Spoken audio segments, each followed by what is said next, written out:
l'heure, mai 2024, avril 2025, novembre 2025, Rima Hassan s'est toujours présenté.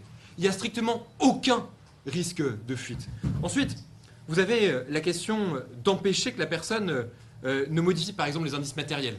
Il y a toujours eu une reconnaissance pleine et entière de l'application en cause et de l'application qui a été faite par Rima Hassan.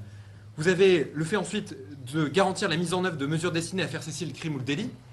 Et en fait, il n'y a strictement aucun élément qui justifie les raisons pour lesquelles cette garde à vue est intervenue dans le cadre d'une flagrance. Parce que vous avez une publication qui est intervenue presque une semaine avant que la mesure de garde à vue n'intervienne. Et non seulement vous avez cet écoulement d'une semaine, et en plus, vous avez une publication qui a été supprimée par Rima Hassan, précisément dans une logique qui était une logique d'apaisement.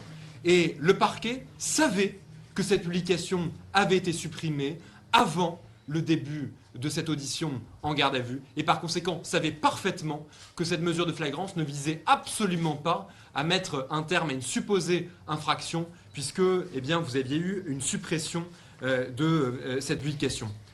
Première illégalité, vous avez par conséquent des conditions de la flagrance et une disproportion totale de la garde à vue.